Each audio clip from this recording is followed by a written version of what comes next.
DH à la portée de tous.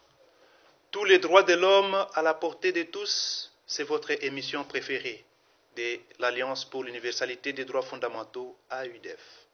Cette émission qui est diffusée à la radio-télé catholique Elikia, la chaîne qui fait la promotion de la condition humaine. Aujourd'hui, fidèles téléspectateurs, nous allons échanger avec vous sur l'application des instruments internationaux relatifs aux droits de l'homme dans notre pays.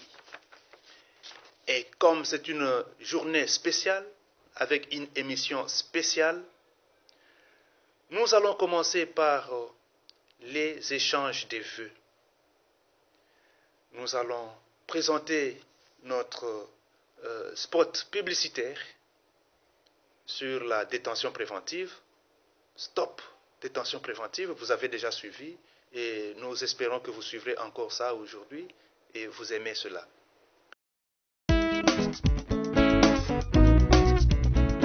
Les recours excessifs à la détention préventive est contraire au principe de la liberté dans un état de droit.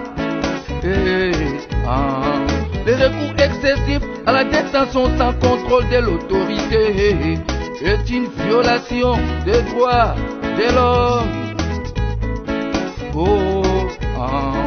Les recours excessifs à la détention préventive est à la base de surpopulation pénitentiaire. AUDF plaide pour le respect de la liberté, qui est un principe, mais la détention est une exception. Selon l'article 17 de la Constitution, en RDC, autorité, contrôler la régularité de détention, citoyens et citoyennes. Dénoncer les détentions irrégulières, arbitraires et illégales. Stop! Longue détention préventive est une forme de torture et inhumaine.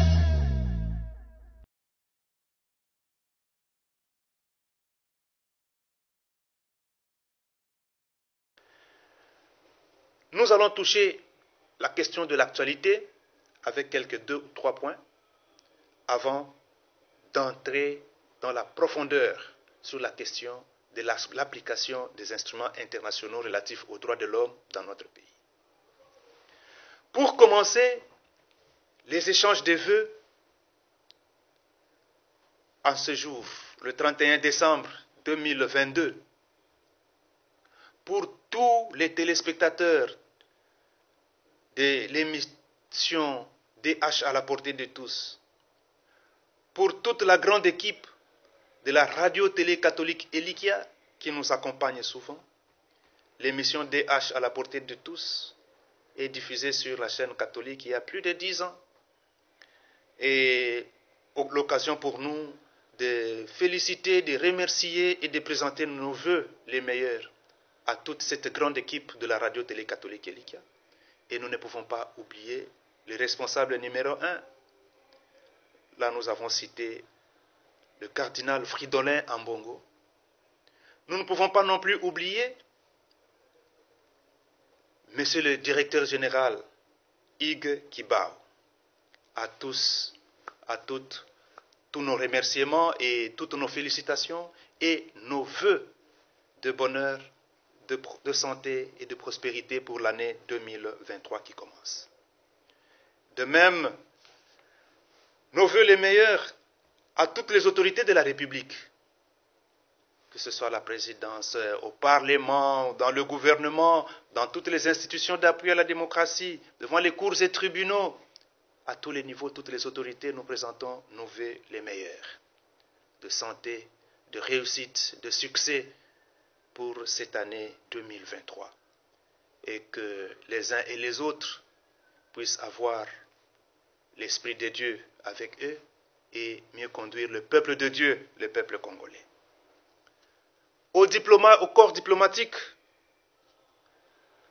à toute toutes les personnes qui sont en détention dans les cachots et dans les prisons, nos vœux les meilleurs. Parce que même dans les lieux de détention, on est détenteur des droits. Et on a aussi le pouvoir de revendiquer ou de réclamer ces droits. On a droit à la vie, on a droit au bonheur et tout ce que nous voulons, tous les droits possibles, sauf lorsqu'on est condamné, la décision précise les droits qui sont privés à un détenu. Et un détenu préventif, il a tous les droits, sauf qu'il ne peut pas aller et venir comme il veut. Et il y a un régime spécial dans les prisons, un régime qui est reconnu à tous les détenus. Au gouverneur de la province, nos vœux les meilleurs. Et ici l'occasion pour nous de demander que soit décrétée la courtoisie pendant ce temps important des festivités de Nouvel An. La courtoisie, des bagarres partout entre les policiers, les PCR, les motards, les chauffeurs. Si on peut décréter la courtoisie comme on le fait des années antérieures, comme on l'a toujours fait, on le fait souvent, nous pensons que ça peut apaiser les uns et les autres, qui chacun cherche de quoi survivre, de quoi nourrir sa famille pendant cette période. Il y en a qui n'ont absolument rien et ils cherchent comme tout le monde. Nous avons vécu un spectacle désolant cette journée. Un motard, une grande personne, arrêté par un monsieur à Gombe, qui apparemment n'est pas un agent de l'État. Le monsieur dit, tu n'es pas un agent de l'État. Il dit, tu es arrêté et les agents de l'État sont là, les policiers. On doit ravir la moto. Le monsieur dit, vous ne savez pas dans quelles conditions je me suis réveillé aujourd'hui. Vous sentez que c'est quelqu'un qui est en difficulté et qui cherche de quoi nourrir sa petite famille. Vous allez m'arrêter. Et pourquoi tous les autres motards sont en train de circuler, vous ne touchez pas? C'est autant de problèmes. Et si vous suivez près, ce sont des agents qui sont là. Peut-être on cherche la moto, ravir la moto, il y a des amendes à payer. Mais est-ce que c'est de l'argent qui entre dans le fonds de l'État, dans le trésor public? Question à poser. Et nous nous sommes posé la question aussi. Et une réponse d'un des agents, il dit, mais il y a des agents de l'État qui détournent des fonds, des milliards de dollars. Et quand un policier peut avoir 25 000 francs, 50 000 francs, c'est un problème. Nous vous prions, Son Excellence, Monsieur le gouverneur de la ville-province de Kinshasa, de décréter la courtoisie et aux autorités de la police, permettez que les gens puissent vivre en paix de manière paisible pendant ces temps. Et à toute la population, que chacun sache qu'il y a des lois de la République. Il y a des limites partout. Il faut respecter les lois. Il faut respecter l'ordre public, les bonnes mœurs. Nous passons à l'actualité. L'actualité dans notre pays est dominée par la situation de la sécurité à l'Est. Coup de chapeau à nos vaillants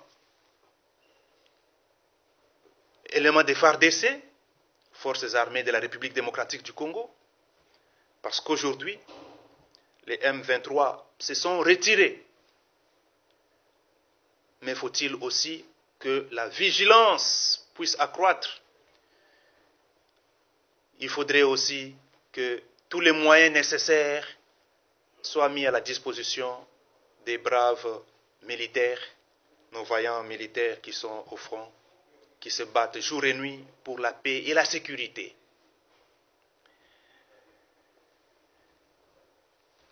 Nous pouvons aussi évoquer ici une formation importante des organisations de la société civile avec le Bureau conjoint des Nations Unies aux droits de l'homme sur les organes des traités et l'examen périodique universel. En peu de mots, nous pouvons dire, et que tous nos téléspectateurs puissent le savoir, que notre pays, la République démocratique du Congo, a ratifié plusieurs conventions. Et il y a 7 principales conventions des Nations Unies dans le domaine des droits de l'homme. Et après avoir ratifié ces conventions, selon l'article 215 de notre Constitution, nous allons insister là-dessus, ces traités sont supérieurs aux lois de la République. Comme obligation pour notre pays, c'est de respecter ces traités, c'est de les appliquer. C'est aussi présenter des rapports pendant une période bien déterminée de 4 ans ou 5 ans. Donc, à chaque 4 ans, notre pays a cette obligation de présenter le rapport à ses organes de traité.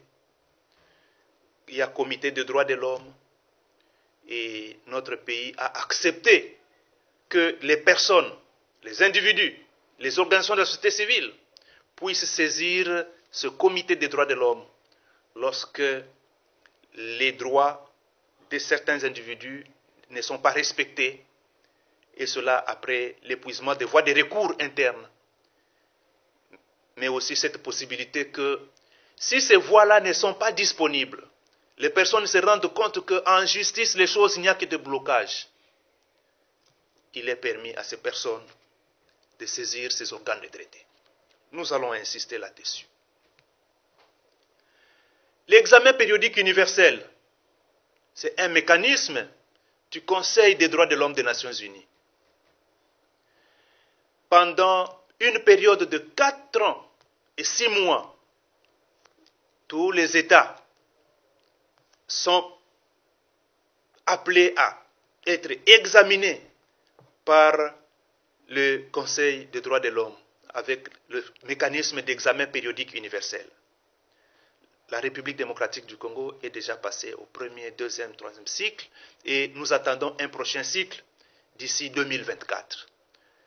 Plusieurs recommandations ont été formulées, plus de 260 recommandations. Il y en a aussi qui sont notées, c'est-à-dire le pays se réserve quant à s'engager, à s'obliger à les mettre en œuvre, pour une raison ou une autre.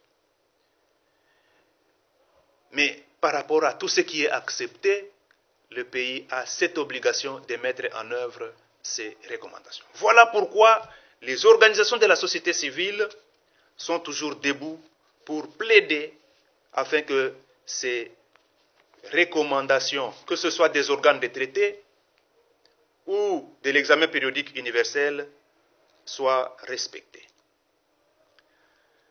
Nous allons parler ici de la nécessité à ce jour de l'éducation civique et électorale. C'est comme la voix des sans-voix pour les droits de l'homme avec ses partenaires, Diakonia et l'ambassade de Norvège, de Suède et autres. Ils ont lancé une sensibilisation des jeunes sur l'éducation civique et électorale. C'est encore pour nous une occasion maintenant d'appeler tout le monde à passer, se faire enrôler. L'enrôlement est très important. On se fait enrôler, on se fait identifier en même temps. Nous espérons que des cartes aussi seront données à tout le monde. Et c'est à partir de cet enrôlement qu'on a le droit d'élire ou d'être éligible ou être candidat. Aux uns et aux autres, à tout le monde, nous demandons, vous avez atteint l'âge nécessaire, allez-y vous faire enrôler. J'espère que ceux-là qui ont aussi 17 ans et qui atteindront 18 ans l'année prochaine, ils peuvent se faire enrôler pour que ce droit au vote leur soit reconnu. et qu'ils puissent l'exercer. Le vote est très important pour tout citoyen parce que nous avons un devoir civique. Nous devons contribuer à ce que notre pays puisse vivre dans un état de droit, une démocratie. Nous devons contribuer pour que les dirigeants qui prennent le pouvoir à tous les niveaux, au niveau local, au niveau provincial, au niveau national, que ces dirigeants soient désignés par vous, les électeurs, par nous, les électeurs. Ça, c'est très important. Il faudrait vraiment que tout le monde puisse prendre à cœur cette question de l'enrôlement. On a vu certaines autorités, certains responsables qui se sont fait enrôler. Vous aussi, ne traînez pas, allez vous faire enrôler et vous aurez tous vos droits d'élire ou d'être élu.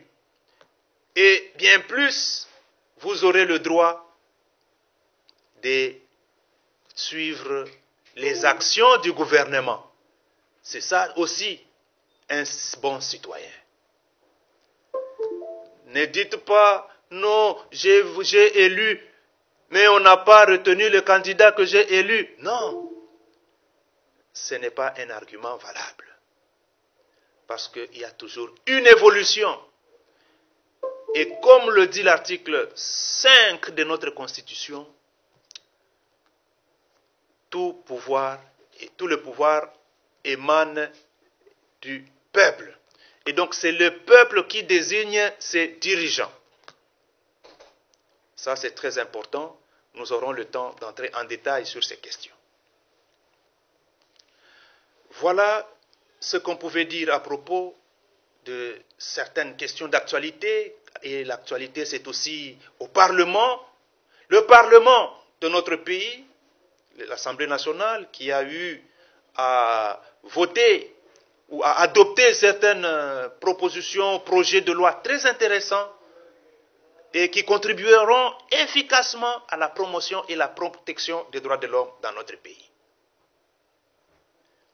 Y compris, nous citons là la loi qui porte sur la protection des défenseurs des droits de l'homme et leurs responsabilités. C'est très important. Toute personne est appelée à promouvoir les droits de l'homme dans son pays. C'est important. Et nous espérons qu'avec cette loi, les défenseurs des droits de l'homme seront mieux protégés qu'auparavant. Il y a des défenseurs des droits de l'homme qui sont arrêtés tout simplement parce qu'ils ont dénoncé la corruption. Arrêtés. Parce qu'ils ont fait des déclarations. Arrêtés. Et parmi les défenseurs des droits de l'homme, vous voyez ceux qui sont dans des ONG, vous voyez des journalistes, vous voyez des syndicalistes, et vous voyez aussi d'autres personnes à titre personnel qui posent des actes de courage pour la promotion et la protection des droits de l'homme. Et chaque fois qu'ils sont inquiétés à cause de l'acte posé, ils méritent une protection. Ici, c'est le lieu de dire que la loi ne sera pas une occasion pour faire de l'anarchie. Nous avons maintenant une loi pour protéger les victimes des violences sexuelles, des crimes contre l'humanité et d'autres crimes graves, et même la réparation pour ces personnes. Nous saluons vraiment cette initiative importante et nous espérons que cette année sera une année importante aussi pour la justice transitionnelle. Pour AUDEF, ça a été une année très importante avec l'assistance judiciaire des personnes en détention, à Makala ou Andolo, des personnes en détention préventive longue, arbitraire même. Ça, c'est très important. Voilà pourquoi nous ne pouvons pas oublier tous ceux qui sont aujourd'hui dans les lieux de privation de liberté, que ce soit à Makala, que ce soit à Ndolo, qu'ils soient en détention préventive ou condamnés, qu'ils trouvent tous nos encouragements. Et à eux, nous souhaitons aussi, à elles aussi, nous souhaitons nos vœux les meilleurs de santé, de prospérité et de succès.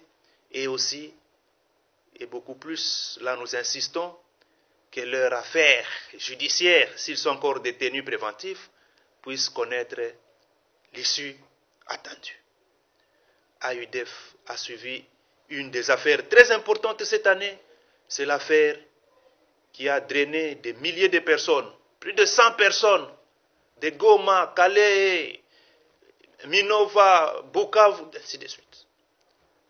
Suite à l'assassinat d'une personne à Goma. Et des personnes sont là aujourd'hui en détention à Makala et à Ndolo, environ 2 ans. C'est vraiment, on a senti qu'il y a aussi de l'arbitraire. Pour une affaire judiciaire, des individus peuvent créer des désordres et arrêter des populations entières pour même des conflits de pouvoir, des conflits de services, des problèmes, mais des problèmes. Arrêter même des enfants. Ce sont des dossiers qui sont suivis par la justice militaire et nous espérons que ça va bien aboutir. AUDEF a accompagné aussi des personnes en difficulté par rapport au conflit foncier. Là, c'est à Mitendi 2. Et nous espérons que cette année, nous irons en profondeur pour suivre beaucoup de cas de conflits fonciers. Que ce soit à Kinshasa ou en province, il y a des problèmes très sérieux. Aux autorités judiciaires, nous demandons d'ouvrir l'œil et le bon. Tout pouvoir émane du peuple et ce peuple a besoin de leur action. Et la corruption est là. Nous disons toujours que si vous trouvez une autorité ou un magistrat ou quiconque vous dit qu'il n'y a pas de corruption, il y a lieu de croire, de parier que ce monsieur-là soit aussi parmi les corrompus. Les véritables messieurs, ce sont ceux-là qui reconnaissent qu'il y a des problèmes et il y a des défis. Il faut qu'on voie comment améliorer. Et parmi les améliorations, c'est la sanction disciplinaire dans tous les corps. Que ce soit chez les magistrats, que ce soit chez les policiers, que ce soit chez les avocats, à tous les niveaux, il y a des problèmes. Et multiplier l'éducation civique et électorale. L'éducation civique, l'éducation morale. Et pendant cette période, comme nous l'avons dit tantôt, c'est l'éducation civique et électorale, que les gens puissent voter utile. Et là, nous n'allons pas entrer en détail avec notre mission que nous ne faisons que commencer par rapport à l'application des instruments internationaux relatifs aux droits de l'homme. Nous allons lire une disposition importante, c'est l'article 60 de la Constitution. Selon cet article, le respect des droits de l'homme et des libertés fondamentales consacrées dans la Constitution s'impose au pouvoir public et à toute personne. Là, c'est très important. Et c'est avec ces mots que nous allons clôturer cette année et ainsi nous introduire dans la nouvelle année 2023. Et nous ferons beaucoup de plaidoyer cette année 2023 pour l'application des instruments internationaux relatifs aux droits de l'homme. Et pourquoi? Tout simplement parce que, selon l'article 215 de notre pays, les instruments internationaux ou les traités, ils ont une autorité supérieure aux lois de notre pays. Lorsqu'on a ratifié une convention internationale dans notre pays, cette convention est supérieure aux lois nationales. Et c'est une obligation. Lorsqu'on voit, même dans notre Constitution, à l'article 153, in fine, parmi les alinéas, la constitution de notre pays, à cet article 153, qui parle du pouvoir judiciaire, des cours et tribunaux, on dit qu'ils appliquent les instruments internationaux dûment ratifiés par le pays. Les lois, les règlements, les actes réglementaires et même la coutume si elle n'est pas contraire aux bonnes mœurs. Et là, nous insistons sur l'application des instruments internationaux. C'est dans la Constitution. Et donc, on est magistrat au Conseil d'État, à la Cour constitutionnelle, on devrait commencer par la Cour constitutionnelle, à la Cour de cassation et à tous les niveaux, magistrats civils, magistrats militaires, les instruments internationaux sont au-dessus même de nos lois. Et si on est appelé à appliquer les lois de la République, si on est appelé à respecter la Constitution de la République, nous devons apprendre à mettre ces instruments internationaux à la place qu'il faut. Nous allons donner un cas bien précis par rapport à cette application des instruments internationaux. C'est l'article 9 du Pacte international relatif aux droits civils et politiques. Cet article 9 du Pacte international relatif aux droits civils et politiques donne le droit à toute personne en détention de saisir un tribunal. Ici chez nous, on a voulu avec précision que ce soit la chambre du conseil pour que cette dernière puisse statuer sur la légalité de détention. Est-ce que la personne est détenue conformément à la loi? Est-ce que les conditions de détention sont réunies pour que la personne soit en détention?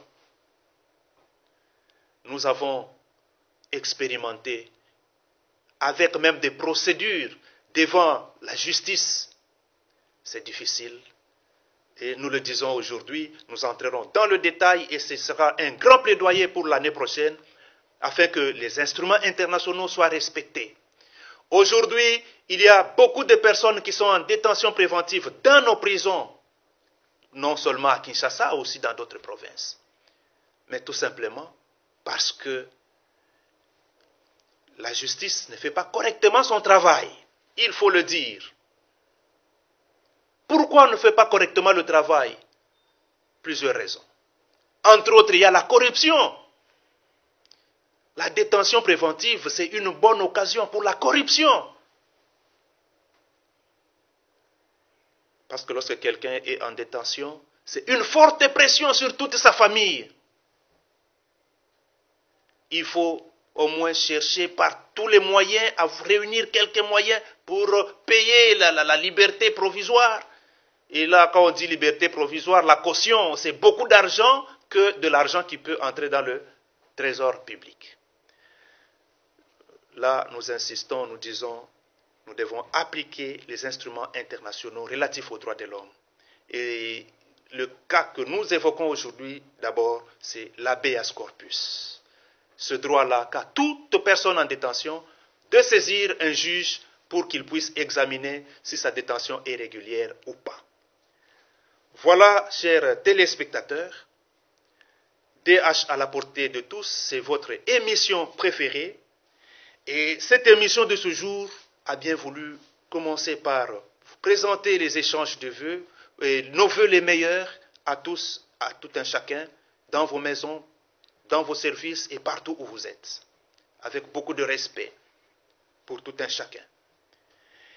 Nous avons parlé de l'éducation civique, de l'éducation électorale, la nécessité du vote utile pendant cette année électorale dans notre pays.